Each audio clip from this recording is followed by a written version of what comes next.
If you're a Formula One fan, then it's very, very exciting times right about from now. Why? Because in the span of the next 6 weeks, you're going to be having 5 race weeks, and it begins with a triple header, back to back to back races, one weekend after the other, no gap. And this is because, of course, the European leg of the F1 calendar has started. Now, the start of this European calendar will probably begin with the Spanish Grand Prix. Now, that's an interesting circuit, and we'll get to why that's the case in just a bit. But the major question, one that has been gnawing at a lot of people, are we finally going to be getting something close to a title fight in this year's Formula One season? The last 2 seasons have been boring for that particular reason. There hasn't really been much of a fight, especially in 2023. But 2024, whilst it started off in a familiarly depressing note with Max Verstappen dominating every race, has suddenly changed about big time. In fact, he's only won the Canadian Grand Prix, which was the last race held, by an absolute whisker. And in fact, had to take advantage of errors made by both Mercedes and McLaren, because if they didn't make those errors, there's every chance that either one of those teams would have been taking home the race win, which has obviously led to questions over Verstappen's domination and, more importantly, Red Bull's domination, given the kind of chaos that has been taking place in that team and the fact that their big upgrade hasn't really seen them gain a lot in terms of pace or, let's say, further extend their lead over the pack. Of course, these are questions that may seem premature due to one very simple reason.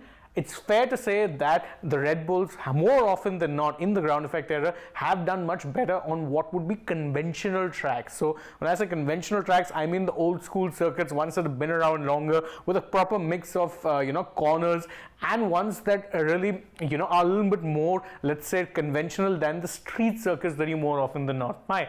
Now, the next 5 races that are going to be held are all going to be on old school tracks, which does in fact play into their hands big time. Or what it could also do is could also reveal the extent of their woes, because if they find themselves in close battles or even lose out on a couple of races or maybe more in these particular tracks, then alarm bells will be ringing, because it's easy to write off, say, the race loss in Miami, which they suffered to Lando Norris and McLaren. That was mostly down to a well-timed safety car. In Monaco, they were off the pace pretty much throughout the weekend. Even in Canada, where they did win, they expected it to be a worse weekend, because again, there were familiar problems such as hitting the curbs, which may have been seen as an issue for their particular car, but they managed to get out a result anyway. Now, if they continue to struggle, or more importantly, if their rivals show pace on these tracks, then that's where the major trouble is going to be.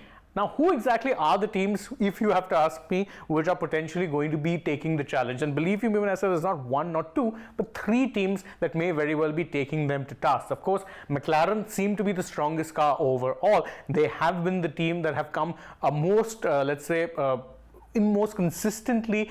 They managed to trouble Red Bull on a variety of tracks. But there's also a Ferrari who seem buoyed by a good showing in Monaco, where Charles Leclerc won the race, led from pole, and of course they've also brought in upgrades that have seemingly improved the pace. The same thing can be said about Mercedes, who have steadily been bringing upgrades this season and look the quickest car in Canada, and were it not for a couple of errors, may very well have been celebrating their first victory of this particular season. So there's 3 contenders, and you don't know which circuit is going to favor which team, because again, right now the margins for development and gains are so slim that one change in venue could potentially be favoring another team. But that's where Spain is perhaps going to be the big litmus test. Why?